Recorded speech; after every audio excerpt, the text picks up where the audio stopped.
You look like you could use this. There isn't enough coffee in the world, believe me. Glad you could join us. It took me all night, but I think I figured out how we might be able to retrieve the data in the memory buffers. It's risky, but I don't think we have a choice. I would love to help, but there's a place I gotta be. I delivered your message. I got Jace back to you. My work here is done. There are other people who need me. Listen, Mackenzie, is it? I'm not a trusting person by nature. But if John trusted you with his message? John? You know him as Jeremiah. Oh, so you do know him? Yes, it's a long story. Suffice to say that if John trusted you, I will also be forced to trust you. Like I said, I have stuff to do, so don't feel obligated to include me. Mr. Mackenzie. Just Mackenzie. Mr. Mackenzie, whatever important thing you think you need to do, I promise you, it's not more important than this. This might be the most important thing anyone has ever done. I'm listening. I have an idea for how to retrieve our data from the memory buffers, but to do that, I need the power back online. Sounds like a tall order, given everything. Normally, I'd agree. But the Suzuki telescope was built with a very specific purpose in mind. It's electromagnetically shielded. Exactly. See, the whole reason this is up here is its location not only allows the telescope to broadcast and receive signals from space with almost unprecedented clarity. Like I said in the mine, why else would you build a radio telescope in such a remote location? But the area's geological and geothermal characteristics lend it some very unique attributes. Look, I'm not a scientist. Can you flip a switch? That I can do. Perfect. Look at this map. See these 3 black rectangles? Uh-huh. These are substations for the station's geothermal plant. I thought you said it was only enough to power the heat in your lab. Currently, yes, but the system was designed to power the whole facility. The project was mothballed several years ago, and only the small feeder line left open, which is what is heating us right now. But the main line was mostly operational when they shut it down. Okay. If we can get the full system back online, we might have enough power to fire up the mainframes and pull the memory from the buffers before... Before what? Before the memory gets wiped. Forever. So the only way to maybe retrieve the data is to possibly get the system going long enough to pull the data down, and if we fail to have perfect timing, the data, my life's work, will be deleted. Forever. Our life's work. What do you need me to do? In each of the 3 substations, you should be able to find a bank of physical switches. They're currently in a kind of testing mode. Prime them and flip them to active. And, with any luck, we'll have power. Okay. Sounds easy enough. problem is, once you start one substation, you'll have to hurry to the next. Normally, they would be turned on simultaneously by multiple crews. Here, you'll be on your own. If you take too long, pressure will build up in the system and probably create a catastrophic explosion. Right. Let's avoid that. Tell him. Tell him what? You know. Oh, he'll be fine. Tell him. Tell me what? Well, you might not be alone out there. Huh? You might have noticed wildlife has been acting a bit strange lately, since the aurora first appeared weeks ago. You don't say. Well, for some reason, it's even worse up here. Our working theory is the altitude and proximity to a range of anomalous geological strata. It's okay. Strange wildlife I can handle. Great. You'd better get going. What's the hurry? You need to be back before the next aurora. Why can't things ever be easy? If my calculations are correct, we're due for another burst of heightened aurora activity very soon, which means the unshielded parts of the system will be vulnerable. Last time, the system shut down following emergency protocols. This time, there are no more protocols to protect the system. Another blast of geomagnetic activity like that, and the whole system could go up in flames. Right. So, no data. And what's so important about this data anyway? Please hurry, Mr. Mackenzie. Get this done, and I promise you all the answers your curious heart desires. There's a supply room by the entrance we came in at. You're gonna want to grab some warmer clothes and whatever else you think might come in handy.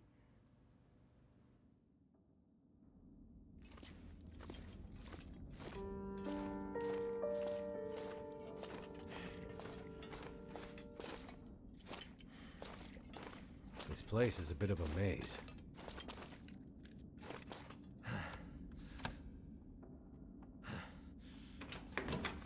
I got the impression from Atwood that I shouldn't take any chances with the wildlife up here. Finally, the right tool for the job.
Be careful out there. Everything depends on you now. Oh. I'll be careful. Just come back, okay?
Hope that worked.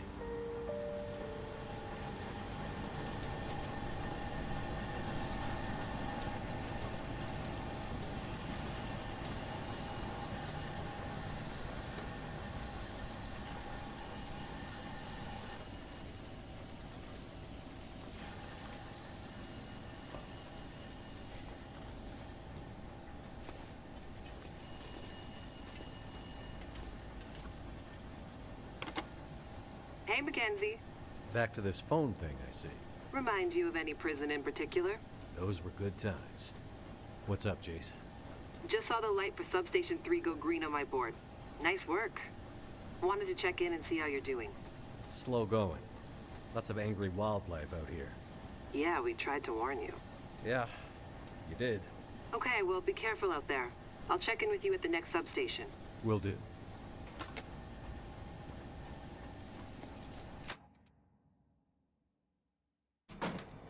One down.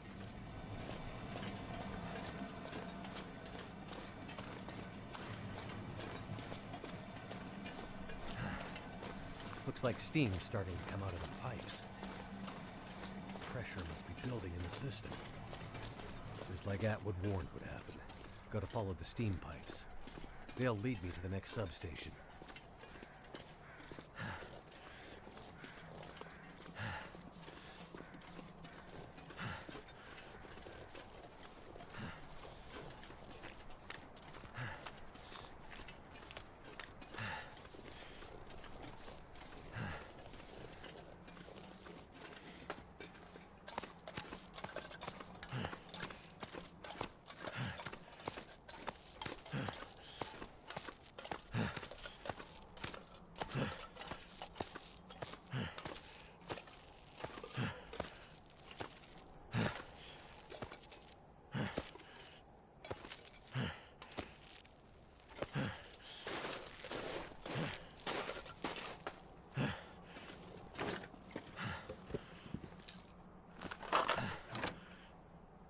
Gotta keep moving.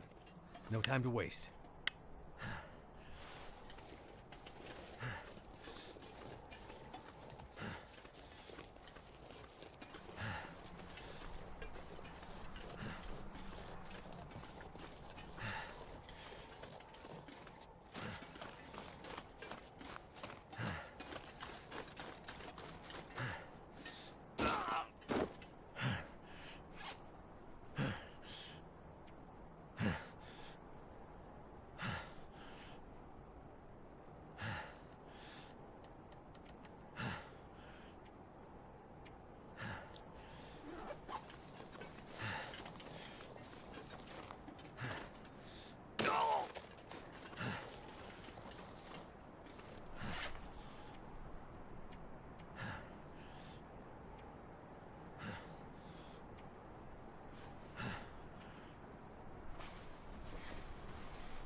Primed and activated.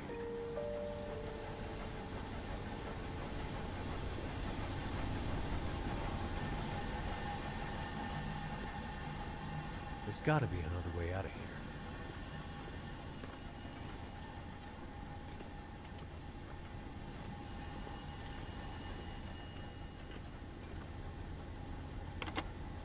We gotta stop meeting like this. How goes the war? Not sure. I think we're winning? 2 green lights on the board. Feels like we could be. Something doesn't feel quite right, though. What do you mean? I don't know. Can't put my finger on it. We'll keep an eye on it. I need you upright and breathing out there, getting shit done. I'm on it. Atwood's getting squirrely. She's pretty sure tonight's Aurora is going to be a big one.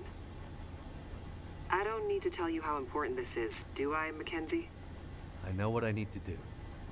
I'm seeing some pressure building in the geothermal system. Gotta get that next station online ASAP, or we're gonna have problems. Understood. I'll get it done. Sorry to add more pressure, Mackenzie. Please be careful out there. You know me. Careful is my middle name. I think you mean crashing my plane and having endless bad luck is your middle name. Still here, though. Let's keep it that way.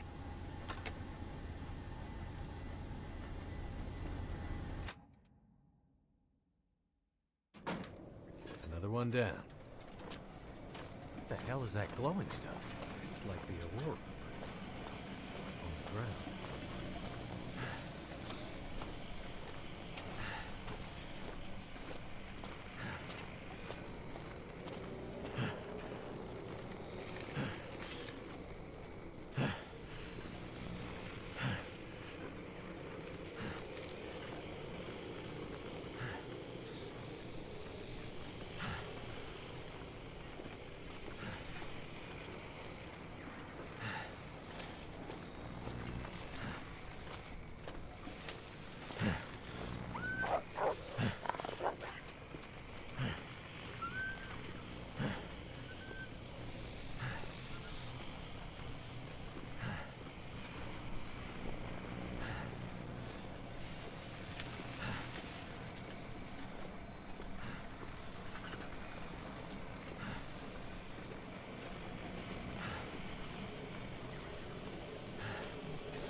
Going too slow.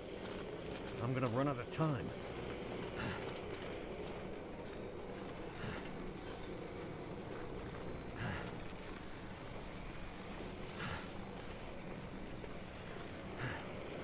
Follow the pipes. Yeah, they'll show me out of this crazy place.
It's almost like I'm stuck in the crazy mountains. Madness. Like mountains of madness.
That's the last of them.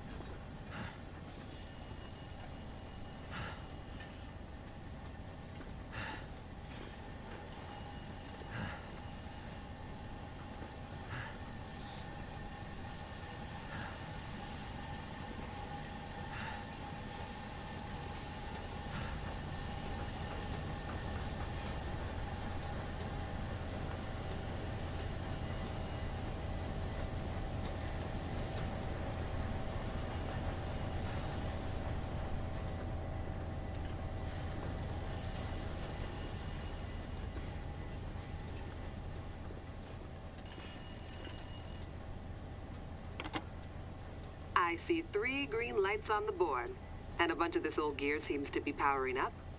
Good news. How's it looking out there? I think I've seen the worst of it. The pressure in the system seems to have dissipated, so that's one less thing to worry about. Great news. How we're at with preparations coming? She's in heaven. Haven't been able to get a word in edgewise since the power came back online. She's been running from system to system, and I am just trying to stay out of her way. All right. Let's hope her plan works. Tell that man to stop fooling around and get back here on the double. I gotta go. If the big Aurora appears before we're ready... I remember. Your life's work down the tube. Exactly. Be careful out there, Mackenzie. And get back to us soon. I'm on my way.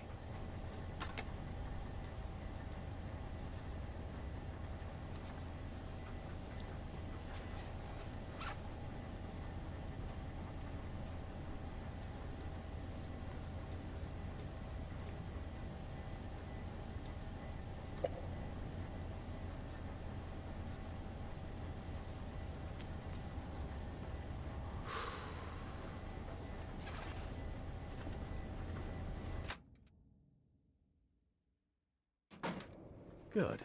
It worked.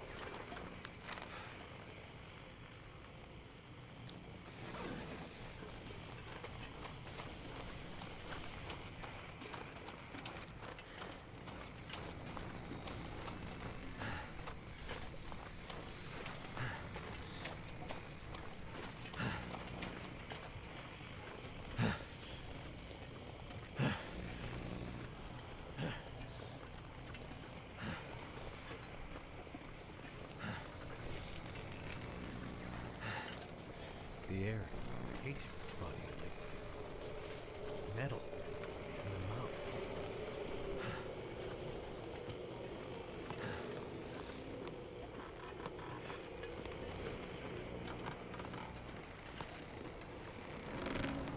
Oh, shit.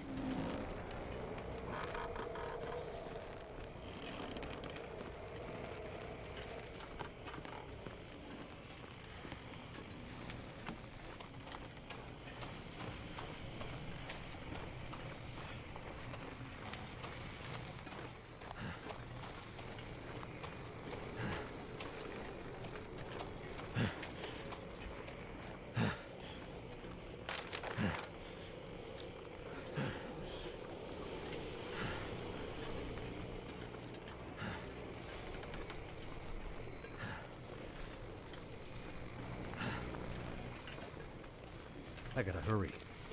I need to get back to Suzuki before nightfall.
What the hell was that?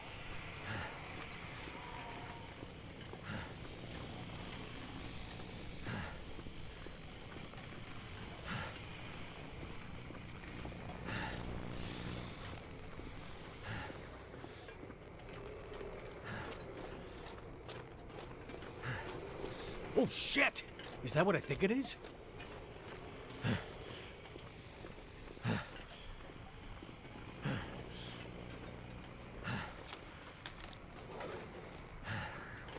Cougar.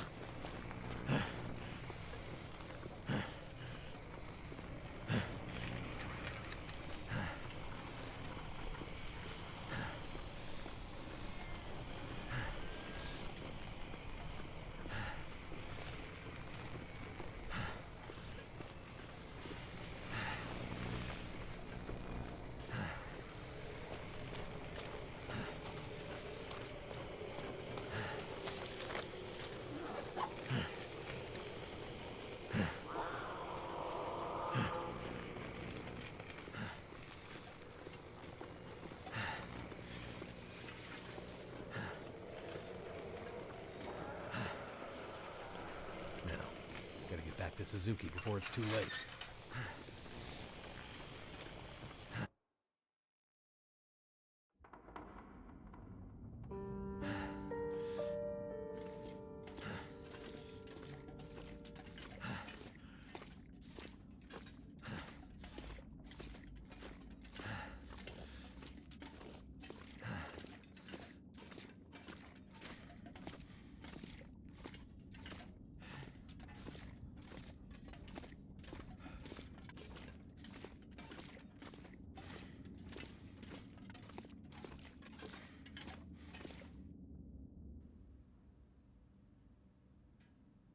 You did it, Mackenzie.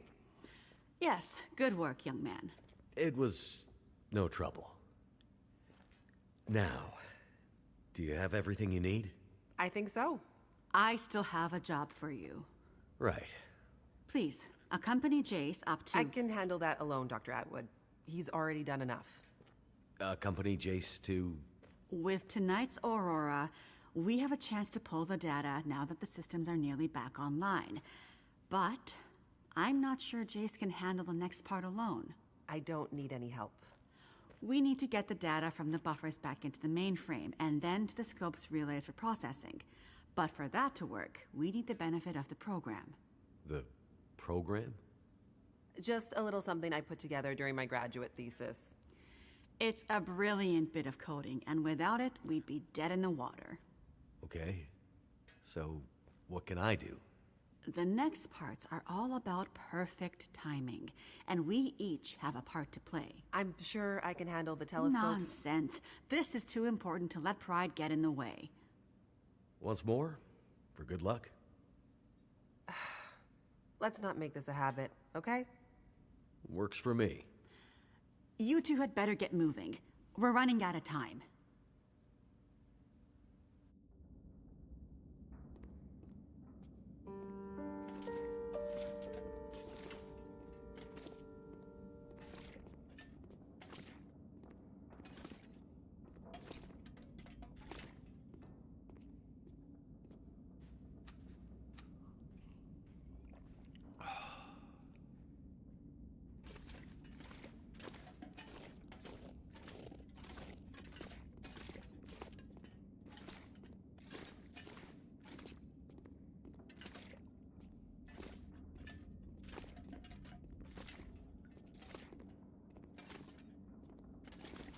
Could they have built a more confusing space?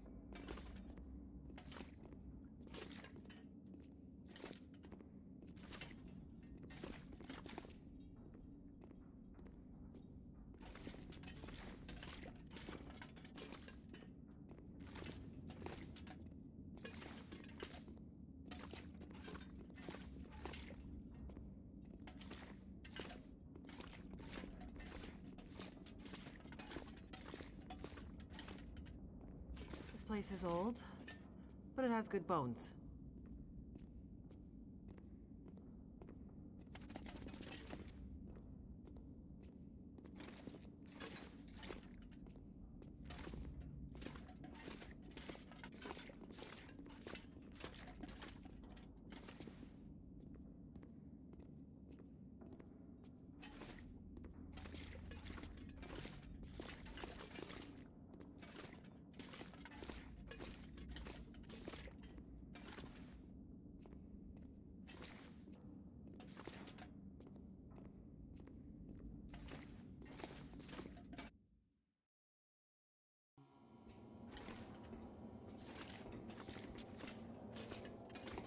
Feels like the whole facility is slowly waking up. That aurora is a real mystery. It's almost like magic, really.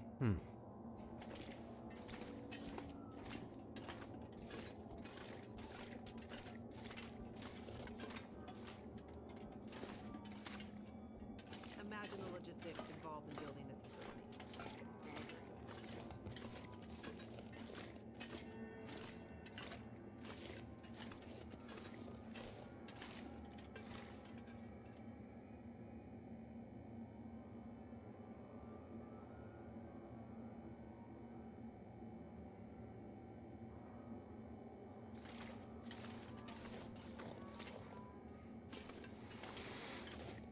The people who built this had no idea how important it would be someday.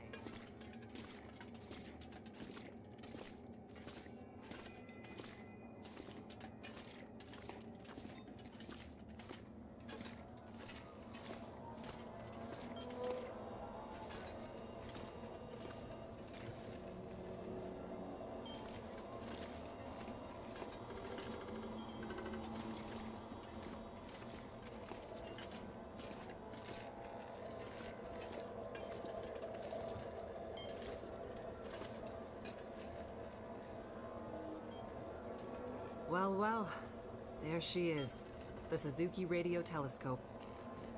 Isn't she beautiful? Lit up by the aurora, no less. I've never seen it so bright. It's massive. Let's hope we're not too late.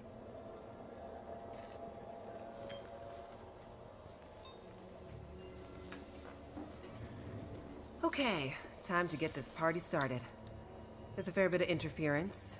Keyboard is glitching a bit. Can't be helped, we're way past long shots at this point. Loading the program. Now.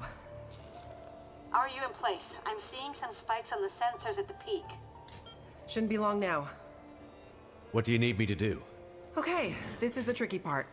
I'm gonna have to run the program and update the code in real time to modulate for the aberrant magnetic field and... Jace. So I'll be busy focusing on that. Meanwhile, once the telescope grabs a signal, we'll need to follow the source. The new data will help flush the buffers, and the data in the buffers will get pushed to Dr. Atwood's workstation for processing. It's an archaic system, but best I could do with 30-year-old technology. I'm still not clear on what you need me to do. You're a pilot, right? Yep. Know how to adjust your heading to follow a radar beacon? Yeah, I have a pretty good idea. Same principle. Grab the big metal wheels at the base of each leg of the telescope sensor assembly. You'll see a bunch of numbers around the edge. When my program outputs specific bearings, I'll shout them to you. And then you have to find a way to match those bearings as quickly as you can. Sounds easy enough. The timing has to be perfect. Got it. Like, exactly perfect. I hear you loud and clear. Did you say you got here after crashing your plane? Don't start. Get ready. I'm seeing some power spikes. Something big. It's happening.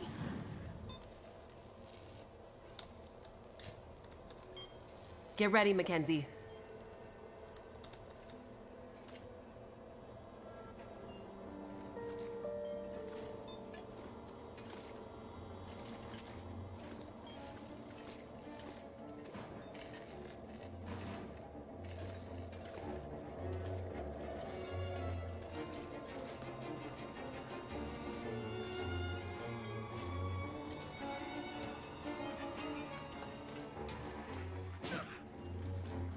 What a mess. Look for the wheel, Mackenzie.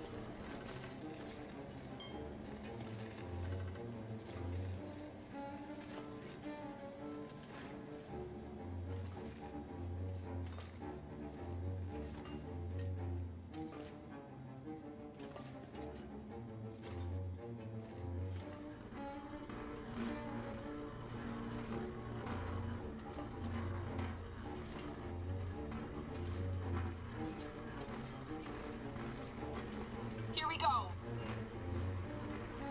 141 degrees.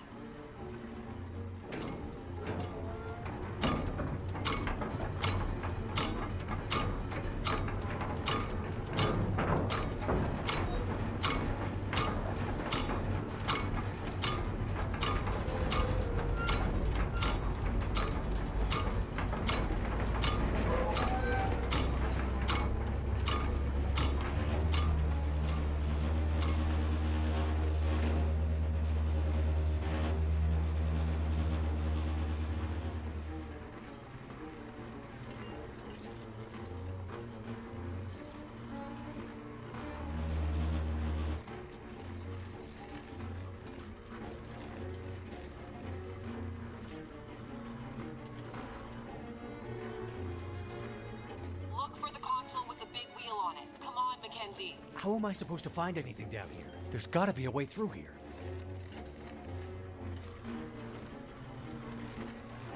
The dish is huge. That's it. We're getting close now. Keep going.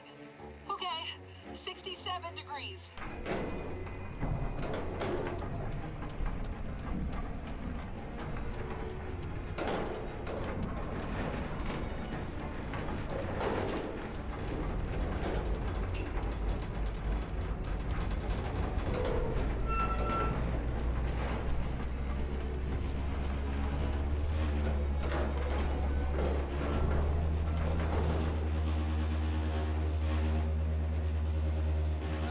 Jace?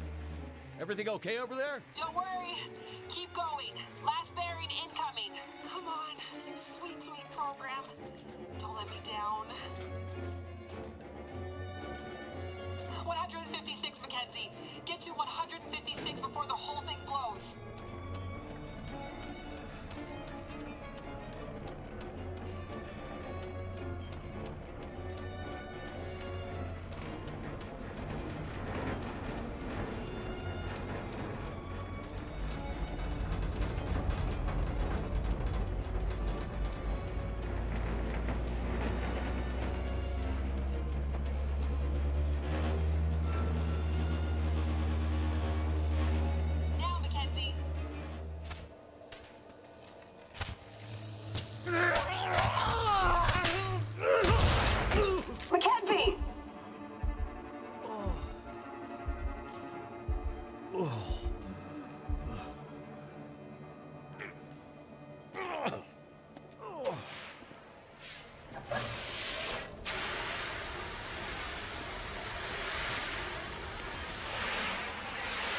the program? She did the most any program can hope to do. Her job. Now let's hope Dr. Atwood got what she needed. Because this gear is toast.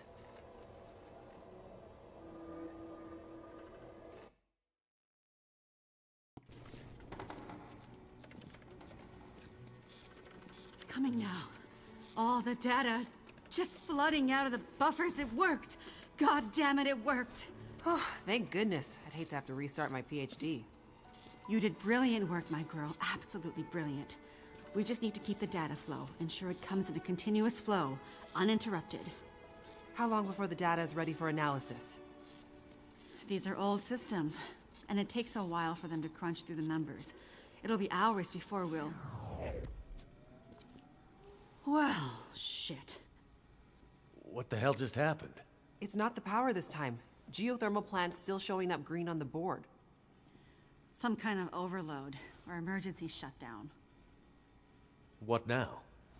Now we do this the old-fashioned way. We start combing through the numbers. I'll get us some light.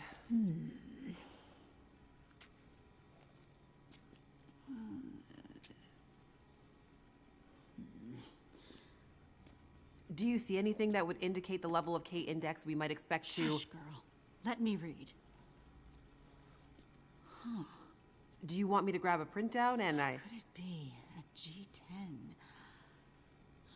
Is there something I can do to... Aha! Here it is. Here it is. There it is. What do you see?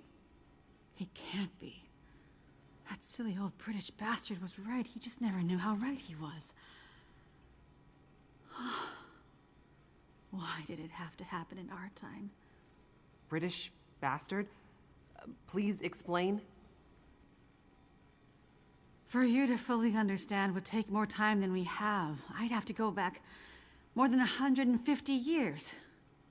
I like a good story. I think we deserve some answers. Very well. In 1865, a British scientist and naval officer was tasked with supporting the research of a scientific team, seeking to create a kind of communication that could travel over the air. The Admiralty felt that dependence on the telegraph was holding them back. This Navy man was inspired by stories he'd heard about the Carrington event 6 years prior. At the time, the largest geomagnetic event ever recorded.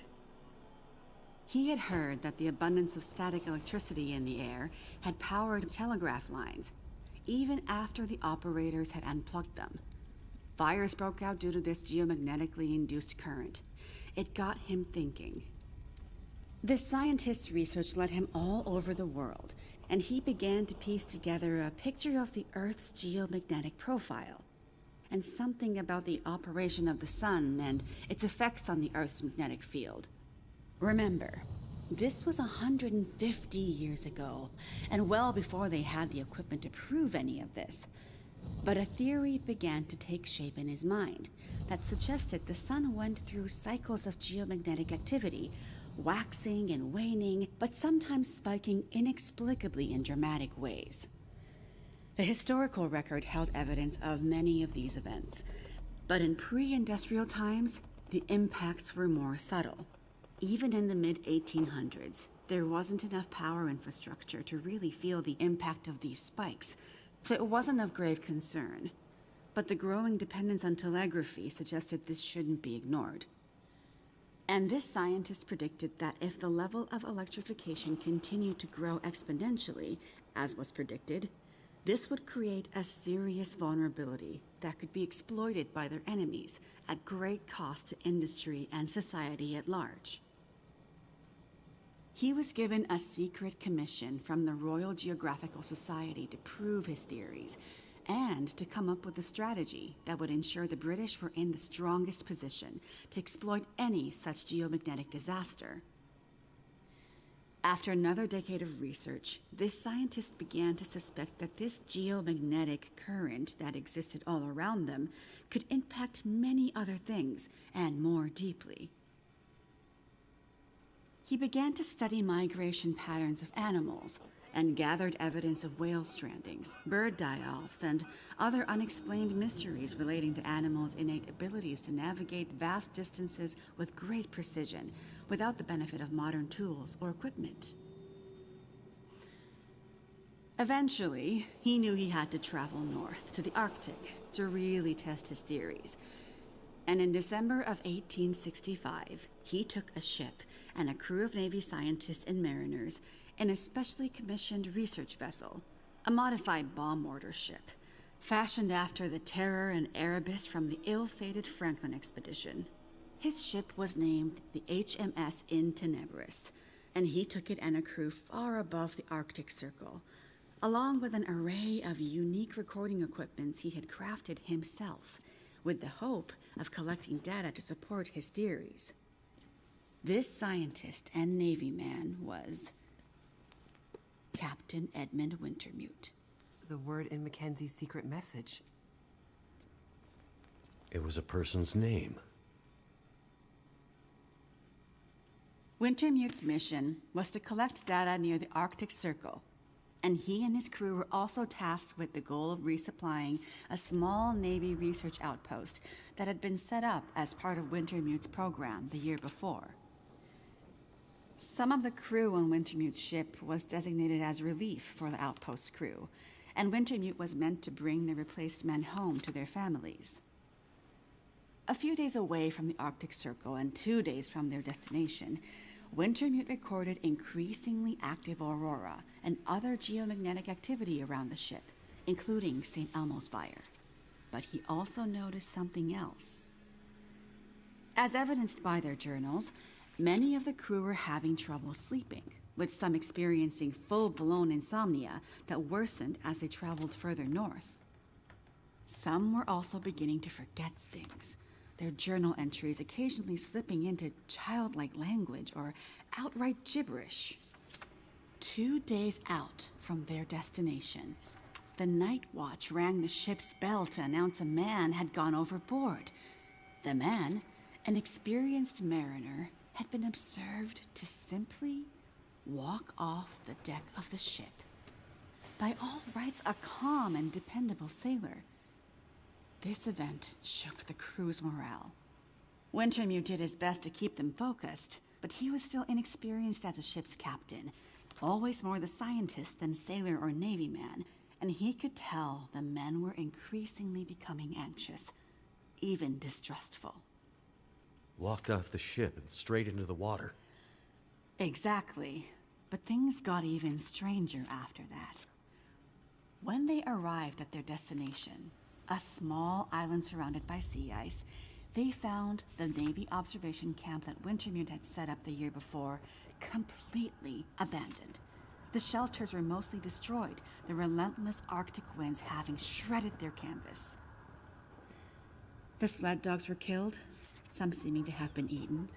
Many of the men were found dead, their bodies frozen in their beds, some showing signs of having been attacked or murdered. Yikes. Keep in mind, the Franklin expedition was still fresh in the public imagination during this time, including all the rumors of cannibalism.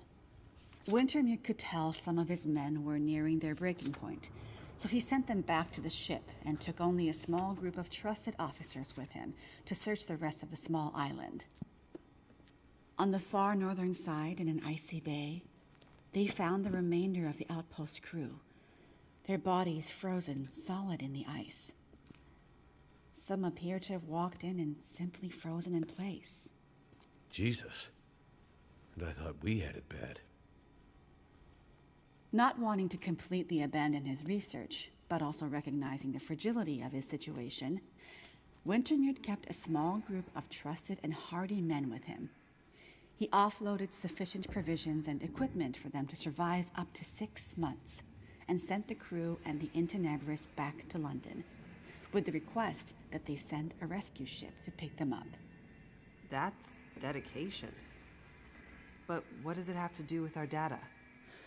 I'm getting there. Months later, the relief ship returned to find only Wintermute remained. He had left books of scrawled notes, data he had gathered using his novel devices, sketches and observances of the men he had kept with him, and a detailed diary outlining their slow but progressive decline into a kind of fugue and madness. Wintermute was accused of murdering the men, brought back in shackles, and once back in England, summarily court-martialed and committed to a sanatorium. His equipment, journals, and the data therein were hidden by the Admiralty, and the Royal Geographical Society renounced Wintermute's membership and denounced his research, claiming he had gone rogue. His work disappeared for over a century, until I dug it up. Why haven't we ever heard this story before? Exactly the question you should be asking. I had encountered odd and inexplicable references to his research, but always leading to dead ends. I finally managed to get my hands, through no small feat of my own canny research and a dogged determination, I might add, on a few of his earlier papers. It wasn't easy, believe me. A woman, let alone a woman who isn't white, had to work 10 times harder to get access to this material, but I managed to do it. I spent the next 20 years piecing it together, tracing the fingerprints of Wintermute's theory, collecting his data, analyzing, and then adding to his research with research of my own using increasingly modern equipment. And the more I dug, the more data I collected, the more worried I became. Because not only had Wintermute's original fear come to pass, that the world had become dependent on the electrical grid, a technology that would easily be taken offline should any Carrington-level geomagnetic event occur. But even worse, that the Carrington event of 1859 was like a tiny spark compared to the massive, overwhelming storm that might come in the future. I started to talk to others about this, but of course, people thought I was crazy. They ignored me at first, then started to denounce me, and then ostracize me. Until I eventually found myself so far on the fringes of accepted science that I was entirely isolated, with nobody to trust, nobody who would believe me. I lost my job, my marriage failed, all my academic credentials were thrown into question. Ah, this explains something about your reputation, Dr. Atwood. Nobody would believe me, except for John, who you met as Jeremiah, Mr. Mackenzie. He was a young corporal in the Canadian military when I first met him. Handsome, as I recall. It's a long story on top of an already long story, so I won't tell it all here. But the important thing was he was stationed at a radar observation post along the Dew Line, far north, and started to observe some strange things of his own. He followed the trail, which eventually led him to me. Then when we got together, there were sparks, I tell you. To be believed by someone, it was like a drug. We worked to uncover more data, and he kept his eyes and ears open, using his military connections to gather more information carefully. And he moved up the ranks, but always stayed under the radar, putting his career aspirations aside to ensure he could stay close to the facilities we needed access to. But it was never going to last. At one point, he was caught accessing some classified data shared with our NATO allies, and they thought he was spying for the Russians, so they put him in military prison. And we lost touch.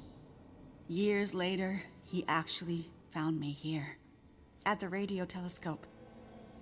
He was a changed man. His fire was gone. They'd somehow broken him. He said he still believed, but he couldn't be part of this journey. And that's the last time I saw him. That was more than 20 years ago. I can't believe he's still alive. And on Great Bear, no less. You can't possibly believe that's some kind of coincidence. Jeremiah being here. What are you suggesting? Isn't it obvious? He stayed here for you, to be close to you, to keep watch. He's been here ever since, close by, in case you might need him. And as soon as he saw the aurora and what it could do, he knew. He saw the signs. When I met him, he was nearly killed by a bear. And when I left him, he was still not much more than half alive. Otherwise, I'm sure he would have come here himself. But he sent me to warn you. He made me promise.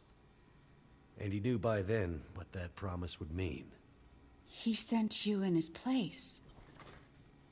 And it's a good thing he did, because now we have the final piece.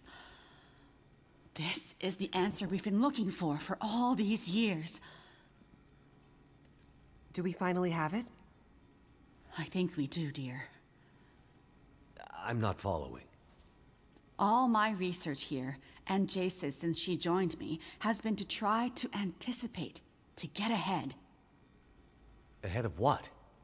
The next big Carrington-level event. The thing Wintermute spent his life also searching for. And others, lesser scientists, industrialists, crackpots, even here on Great Bear. The island's unique geologic strata and northern latitude created a perfect test bed for geomagnetic research. Even a few decades ago, a German industrialist named Rudiger. But that's not important. Dr. Atwood, do we know the terminus? We do, my dear. And when is it coming? Do we have time to prepare? No, dear. It's already too late. It's already started. What does that mean? It means we're in a new geomagnetic normal. What you've seen so far is really just the beginning. Things will get much worse from here on out. But how long will it last? Carrington was over in a few days, weeks at most. Oh, this is much bigger than Carrington. How long, Doctor? I hesitate to say. With the data I have, I can only offer a vague range. 40 to 400. Hours? Days? Years. Wintermute tried to warn us 150 years ago, but nobody listened. And now we're at the very beginning of a geomagnetic storm. A disaster of such proportion we've not seen its like in recorded history. The power grid is down. Everything humanity has built over the last 100 years or more, based on technology, electronics, everything based on the integrated circuit, electricity, it's gone. It's all gone.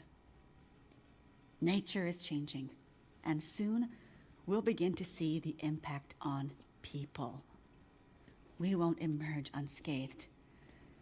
And this period of darkness will last from 40 to 400 years.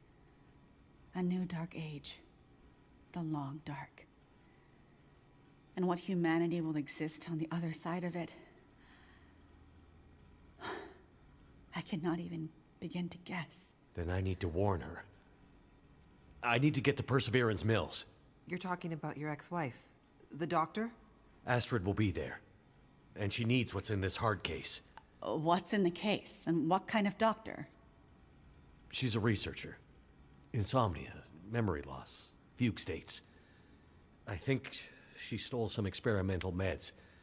She's trying to help a friend. A child that's suffering from some mysterious illness. I'm not sure. Go to her. Regardless of what's in the case, you can bring her here. Her and anyone else you care about. We have to think about the survival of the species now.